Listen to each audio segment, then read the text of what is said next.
Bonjour frères et sœurs, très heureux de pouvoir vous retrouver au travers de cette vidéo pour passer un moment avec vous. Comme vous le voyez, j'ai voulu être dans l'église, ça nous permet de pouvoir nous retrouver un petit peu ensemble, tous ensemble à la maison, dans nos locaux, au travers de cette vidéo pour pouvoir vivre un temps autour de la parole de Dieu. Je voudrais tout d'abord, avant d'ouvrir la Bible, dire encore une fois que nos pensées vont vers ceux et celles qui sont touchés par le Covid-19. Nous prions pour vous et nous demandons à Dieu un plein rétablissement. Nous prions pour ceux qui nous gouvernent, nos autorités, et nous demandons à Dieu qu'il leur accorde sagesse, discernement, intelligence dans la gestion de cette crise. Nous prions pour tous ceux et celles qui se trouvent en première ligne et nous demandons aussi à Dieu de renouveler leurs forces et de les garder eux et les leurs. Je voudrais aussi dire que nous prions pour nos églises, pour notre église et pour toutes les assemblées de Dieu de France, pour toutes les assemblées évangéliques. Nous demandons à Dieu de garder chacun et chacune et que nous puissions être trouvés dans la foi et persévérants. Je voudrais ouvrir avec vous aujourd'hui la Bible et faire une lecture dans le livre de Jérémie au chapitre 13. Le titre de mon message sera le suivant, la ceinture de lin. Vous allez comprendre où je veux en venir avec vous. Ainsi m'a parlé l'Éternel, va, achète-toi une ceinture de lin et mets-la sur tes reins, mais ne la trempe pas dans l'eau. J'achetai la ceinture selon la parole de l'Éternel et je la mis sur mes reins. La parole de l'Éternel me fut adressée une seconde fois en ces mots. Prends la ceinture que tu as achetée et qui est sur tes reins, lève-toi, va vers l'Euphrate et là, cache-la dans la fente d'un rocher. J'allai et je la cachai près de l'Euphrate comme l'Éternel me l'avait ordonné. Plusieurs jours après, l'Éternel me dit, lève-toi, va vers l'Euphrate et là, prends la ceinture que je t'avais ordonné d'y cacher. J'allai vers l'Euphrate, je fouillai et je pris la ceinture dans le lieu où je l'avais cachée, mais voici la ceinture était gâtée, elle n'était plus bonne à rien. Je voudrais m'arrêter avec vous sur ce passage qui, dans un premier temps, et lors d'une première lecture que nous pouvons en faire les uns et les autres, peut sembler énigmatique si nous ne le mettons pas en relief ou à la lumière du contexte. La parole de Dieu nous montre dans ce contexte que le peuple de Dieu se trouvait dans une période d'abandon de la foi. Dieu avait suscité Jérémie, son prophète, en l'occurrence, parmi d'autres serviteurs de Dieu, d'autres prophètes aussi, afin d'avertir le peuple de Dieu et que le peuple puisse revenir vers l'Éternel. Mais il n'en était rien. Et la parole de Dieu nous montre qu'au lieu que le peuple, au lieu de rentrer dedans de lui-même et d'exprimer un quelconque repentir, va continuer comme si ne rien n'était à vivre sa petite vie. Et l'Écriture nous montre, et ce, jusqu'à ce qu'il se retrouve envahi par l'ennemi et emmené en déportation. Et là, effectivement, ils ont pris conscience que ce que disait le prophète Jérémie était véritablement la parole de Dieu. Dans ce contexte, il y a là quelques points que je voudrais partager avec vous et qui m'ont récemment interpellé, et je prie afin qu'au travers de cette parole puisse aussi vous faire du bien. La Bible nous dit que Dieu parle tantôt d'une manière, tantôt d'une autre, mais le drame, l'Écriture ajoute, mais l'homme n'y prend point garde. Je prie pour que nous puissions aussi comprendre parfois la manière dont Dieu peut nous parler au travers des Écritures.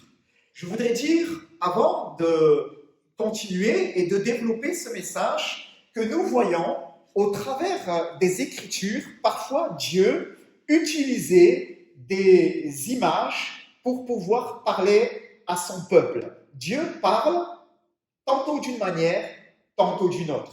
Ici, il parle à son peuple par la bouche du prophète Jérémie avec cette ceinture de lin.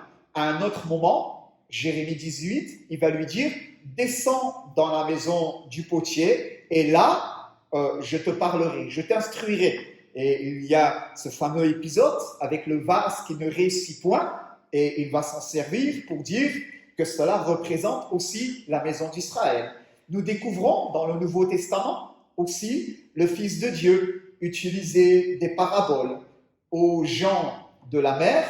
Il va parler de la pêche, aux gens de la terre, il va parler de semailles, il va parler d'agriculture, un langage qui puisse être en mesure de comprendre. Et nous découvrons au travers de cela que Dieu utilise quelquefois des images dites paraboles pour instruire ses contemporains afin que lorsqu'ils retournent au travail, ils puissent ainsi continuer à méditer sur ces choses. Et là, précisément dans ce passage, Dieu parle à Jérémie et par Jérémie au peuple en parabole au travers de la ceinture de lin.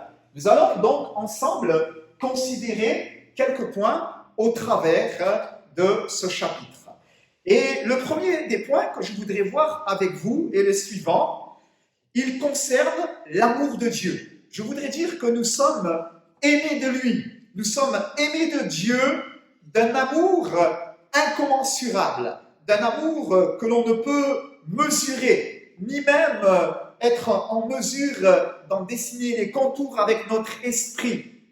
La parole de Dieu nous montre dans ce passage que si le peuple avait failli, si le peuple était l'objet de bien des reproches de la part de Dieu, il n'en demeure pas moins. Lorsque nous nous arrêtons dans la suite de ces chapitres, qu'il reste à toujours l'objet de l'amour de Dieu. C'est dans ce même livre que nous découvrons cette parole de Dieu qui est adressée à l'ensemble du peuple par le prophète Jérémie.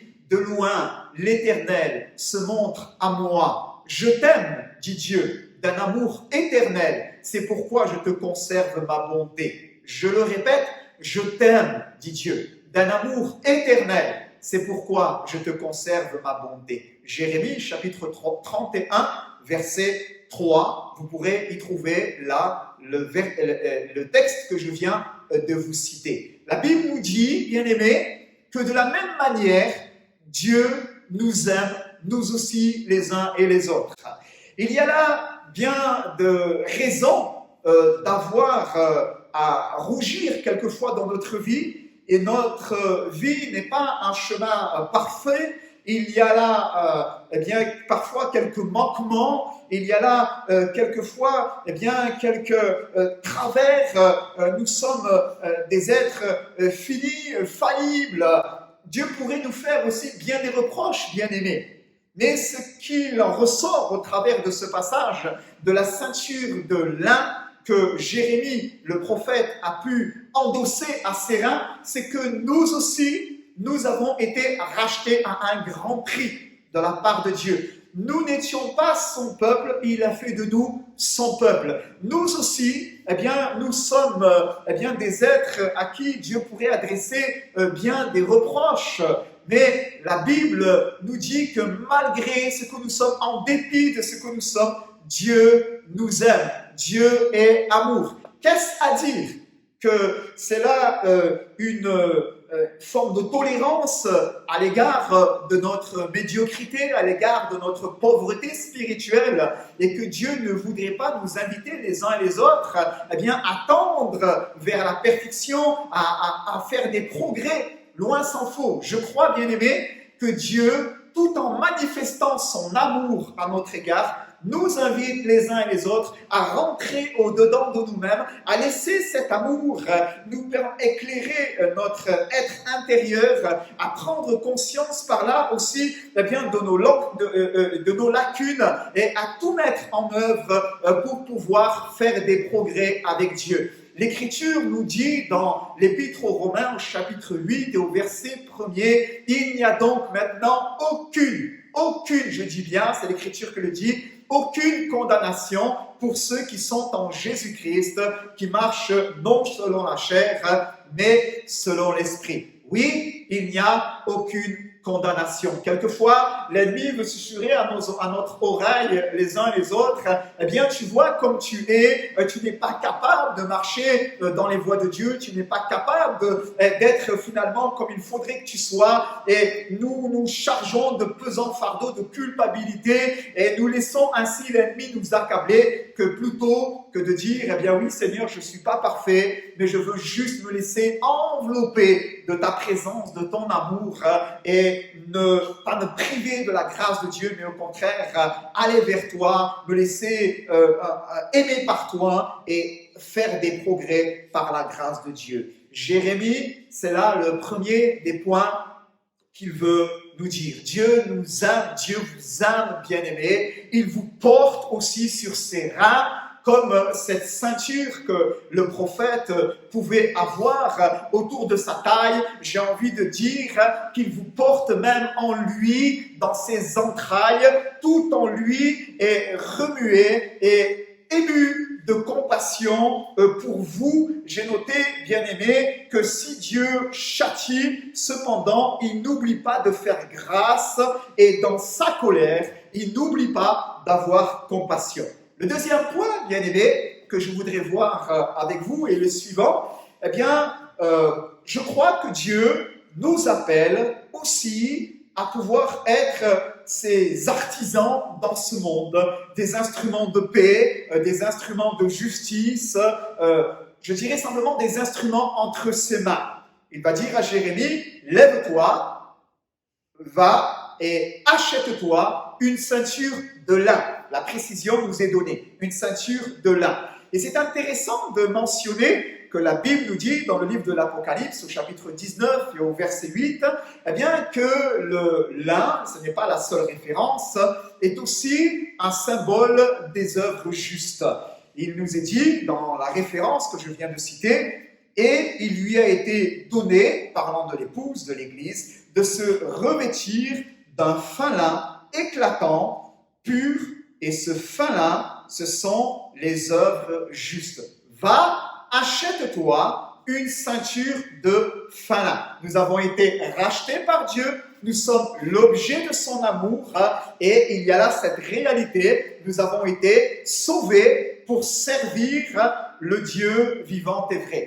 Je voudrais continuer en citant pour vous cette référence d'Éphésiens au chapitre 2, au verset 8 à 10. Il nous est dit, eh bien, que c'est par grâce que nous avons été sauvés par le moyen de la foi. Et cela ne vient pas de nous, mais c'est le don gratuit de Dieu. Ce n'est point par les œuvres afin que personne ne se glorifie. Et l'Écriture continue, et plus loin, après nous avoir mentionné le salut par grâce, elle rajoute, car nous sommes son ouvrage, ayant été créés en Jésus-Christ pour de bonnes œuvres que Dieu a préparées d'avance afin que nous les pratiquions. Il y a là des bonnes œuvres que Dieu a préparées d'avance pour nous qui sommes entrés dans le salut en Jésus-Christ afin que nous puissions les pratiquer. Nous sommes cette ceinture que Dieu a achetée, a rachetée. Nous sommes l'objet de son amour et nous sommes appelés à pouvoir pratiquer ces œuvres justes, ces œuvres bonnes. Je recite pour vous ce texte du livre de l'Apocalypse, chapitre 19 et le verset 8. Il lui a été donné de se revêtir de fin lin éclatant, pur, car le fin lin, ce sont les œuvres justes. J'ai l'habitude de dire que Dieu a mis sur nos vies un paquet sur lequel, au-dessus de nos têtes, il est écrit « bonnes œuvres ». Bonnes œuvres. Je crois que ce paquet n'est pas appelé ici-bas à rester vide, mais nous sommes appelés à le remplir par la grâce de Dieu au travers de pratiques de bonnes œuvres que nous mettons en œuvre ici-bas. Qu'est-ce à dire? Qu'il nous faut juste pratiquer les bonnes œuvres comme bon nous semble? Non. L'Écriture précise que ce sont des œuvres bonnes que Dieu a préparées d'avance. Ils ne sont pas appelés ici-bas à faire juste ce qu'on a envie de faire, comme cet homme qui n'avait pas envie de faire fructifier le talent qui lui avait été donné et qu'il a mis dans un linge et qu'il a mis dans la terre. Et au retour, lorsque son maître s'en revient, il va dire « Voici ton talent, j'ai eu peur et je l'ai mis dans un linge et je l'ai mis en terre. » Ils ne sont pas appelés à faire ici-bas juste ce que nous jugeons être bon, mais nous sommes appelés à prier ainsi et à dire « Seigneur, quelles sont les œuvres bonnes que tu as en réserve pour ma vie? Je veux dans ta grâce, aujourd'hui, alors que je suis sauvé, que je t'appartiens, que je marche dans tes voies, je veux par ta grâce tout mettre en œuvre pour pouvoir les pratiquer. » Nous sommes appelés à cela. Je dis aussi, bien-aimés, que les œuvres bonnes des uns ne sont pas les œuvres bonnes des autres. Je ne peux pas accomplir la destinée de quelqu'un d'autre. Je suis appelé par Dieu à courir ma propre course et à accomplir pour moi-même ma propre destinée, à rechercher pour moi-même, pour ma propre vie, quelles sont les œuvres bonnes, Seigneur, que tu m'as données afin que je puisse les pratiquer là où toi, tu m'as placé par la grâce de Dieu. Et je prie afin qu'en cette période, bien-aimés, de confinement, les uns les autres, nous ne mettons pas tout cela en stand-by en disant simplement, on met tout entre parenthèses et on essaiera de faire au mieux lorsque, le déconfinement aura lieu, mais que nous puissions rechercher dans les circonstances qui sont les nôtres, à pouvoir dire, Seigneur, je veux accomplir les desseins de Dieu dans ma vie. Je prie afin que cette période soit peut-être une période durant laquelle nous rentrons au-dedans de nous-mêmes et nous laissons l'Esprit de Dieu nous travailler. Dans le livre des psaumes, il apparaît souvent ce mot, c'est le mot pause. Littéralement, c'est là. Donc, qui comprend dans l'hébreu l'idée d'une élévation. Et je prie que dans cette période de pause contrainte que nous sommes appelés à faire les uns et les autres, nous puissions rentrer au-dedans de nous-mêmes, nous élever un peu plus vers lui et dire, Seigneur, qu'est-ce que tu attends de moi? Quelles sont les œuvres bonnes que tu as prévues pour moi? Je veux, par ta grâce, les accomplir. Si Dieu nous a rachetés, si Dieu nous dit, tu es l'objet de mon amour, si Dieu nous dit, je t'ai sauvé afin que tu puisses pratiquer les bonnes œuvres que j'ai prévues pour toi, nous devons aussi être conscients d'une chose, les uns et les autres, bien-aimés, c'est que ces œuvres bonnes ne doivent pas être le vêtement qui cache notre nudité spirituelle, notre pauvreté spirituelle, nos travers, nos faux semblants. Lorsque nous regardons l'organisation de la classe religieuse d'antan, la vie de ces croyants, l'Écriture nous montre qu'effectivement il y avait le temple, effectivement il y avait les sacrificateurs, donc les prêtres, la classe religieuse qui était chargée d'officier dans le temple et partout ailleurs. Effectivement, il y avait même les prophètes, l'Écriture nous dit, mais malgré tout cela, les hommes essayaient de se draper simplement d'œuvres bonnes pour cacher leur pauvreté spirituelle, leur détresse, leur désarroi dans lequel ils pouvaient se trouver à l'intérieur d'eux-mêmes. Et je prie qu'il n'en soit pas ainsi. Sinon, nos œuvres, si tentées bonnes soient-elles, ne lui seraient pas d'agréable odeur. Nous avons besoin, tout en recherchant à pratiquer les œuvres bonnes que Dieu a prévues pour nous, nous avons besoin de marcher dans la sanctification sans laquelle nul ne verra le Seigneur. Nous avons besoin d'entrer au-dedans de nous-mêmes et de dire, Seigneur, je veux me souvenir une chose, c'est que toi, tu ne prends pas plaisir plus au sacrifice qu'à l'obéissance. Je cite pour vous cette parole du premier livre de Samuel, chapitre 15, verset 22.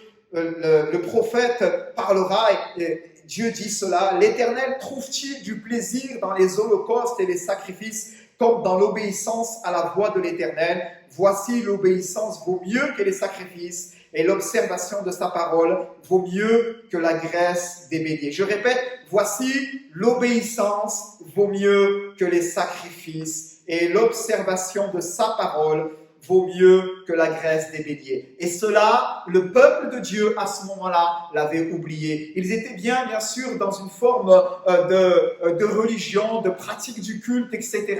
Mais ils avaient mis de côté cette réalité. Et à ce moment-là, combien même leurs œuvres pouvaient être belles en apparence aux yeux de Dieu, elles étaient juste répréhensibles. Elles étaient, comme l'Ancien Testament nous le révèle quelquefois, des sacrifices qui n'étaient pas d'agréable odeur, quelque chose qui ne pouvait pas agréer, sur lequel ne pouvait pas marquer son approbation à cause de cela. Et je prie que dans nos vies, eh bien, il n'y ait pas juste un des aspects, mais les deux, la pratique des bonnes œuvres et la recherche de la sanctification sans laquelle nul ne verra le Seigneur.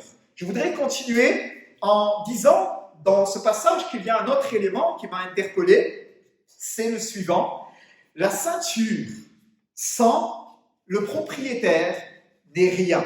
Le prophète va dire, Dieu va dire, pardonnez-moi, au prophète, va, achète-toi une ceinture de lin et attache-la à tes reins. Lorsque la ceinture a été prise et a été posée près de l'Euphrate dans la fente du rocher, eh bien à ce moment-là, cette ceinture, loin du propriétaire, a commencé à se détériorer. L'Écriture nous dit que lorsque le prophète est retourné la prendre, il a fouillé, il prit la ceinture dans le lieu où il l'avait cachée, mais voici, la ceinture était gâtée et elle n'était plus bonne à rien. Et le livre de Jérémie nous montre dans la suite que Dieu va permettre aussi un châtiment sur le peuple de Dieu, un jugement. Il va être emmené en exil, on en a parlé tout à l'heure, loin de sa terre natale. Dieu va se servir de ces circonstances comme un objet de jugement, mais aussi un moment par lequel il va passer comme au creuset, comme au feu, l'ensemble du peuple de Dieu, et dans lequel il va sortir tout ce qui n'était pas à sa gloire dans le cœur du peuple de Dieu. Et je voudrais dire une chose, bien-aimés, c'est que je crois que Dieu aussi se sert des circonstances dans nos vies pour nous éduquer. Nous avons cru à tort, comme dans ce passage, quelquefois, que la ceinture était quelque chose. Nous avons cru à tort que comme la ceinture, nous ici, nous étions quelque chose, parce que nous nous distinguons peut-être par la pratique d'œuvres que nous qualifions de bonnes. Mais je voudrais vous dire, bien-aimés, que la ceinture sans son propriétaire n'est rien. Que ce qui fait toute la beauté, tout l'éclat de cette ceinture, c'est son propriétaire, celui à qui elle appartient. La parole de Dieu nous montre, bien aimé, que cette ceinture va être prise. Et le prophète, Dieu lui dit explicitement, va vers l'Euphrate et cache-la dans la fente du rocher. Et ce texte a résonné dans mon cœur parce que je crois aussi que de la même manière, eh bien, Dieu nous place aussi quelquefois comme cela. Il y a un principe d'éducation spirituelle. Il nous cache quelquefois, il permet des circonstances dans nos vies pour nous placer, pour nous cacher dans la fente du rocher, afin, là, par la grâce de Dieu, de faire un travail en nous et d'en retirer tout ce qui ne saurait être à la louange de sa gloire. Va et cache-la dans la fente du rocher. J'ai noté, bien aimé, ce rocher, c'est Christ. Nous l'avons bien compris. Et c'est en lui, encore en Jésus-Christ, que nous pouvons nous aussi retrouver le chemin de l'humilité, à l'image du Fils. Philippiens, chapitre 2, verset 5 et suivant. Il n'a pas regardé comme une proie à arracher, d'être égal à Dieu, mais il s'est humilié lui-même en prenant la forme d'un simple homme, en se rendant obéissant et obéissant jusqu'à la mort de la croix, l'Écriture nous dit. Et c'est ainsi que Dieu travaille dans nos vies. Nous aussi, à l'image de cette ceinture, Il nous dit, je t'ai racheté à un grand prix. Tu es l'objet de mon amour. Je veux que tu portes du fruit pour moi. Je veux que tu marches dans la sanctification. Mais aussi lorsque quelquefois, il nous semble nous être éloignés de lui. Il permet certaines situations où là, il veut simplement nous ramener à la croix. Il veut nous placer dans le creux du rocher pour nous permettre de retrouver les anciens sentiers par la grâce de Dieu. C'est en lui que nous pouvons retrouver le chemin de l'humilité. C'est en lui, j'ai noté, que nous pouvons être dépouillés de nos œuvres mortes. C'est en lui, l'Écriture rajoute, que la chair et ses désirs et ses passions sont crucifiés, Galates 5, 24. C'est en lui, comme dans ce passage, que notre orgueil et que notre toute suffisance sont vaincus par la grâce de Dieu. C'est en lui que la recherche d'intérêt d'intérêt personnel s'évanouit. C'est en lui, j'ai noté, bien-aimé, que nous prenons conscience de notre petitesse, que sans lui, nous ne sommes rien et que sans lui, nous ne pouvons rien faire. Jean, chapitre 15, verset 5. J'ai noté, c'est encore en lui que nous prenons conscience que loin de lui, nous ne sommes rien. Je le répète, loin de lui, nous ne sommes rien. Verset 7, verset 10. Voici, la ceinture était gâtée, elle n'était plus bonne à rien.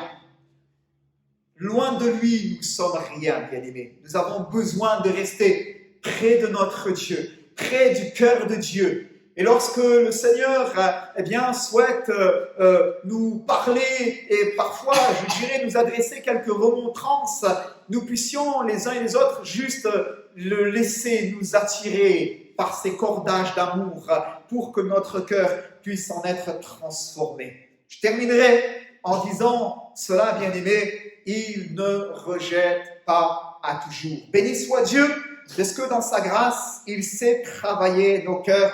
Tout ceci dans un seul but, afin de nous ramener à lui pour que nous puissions servir à la louange de sa gloire.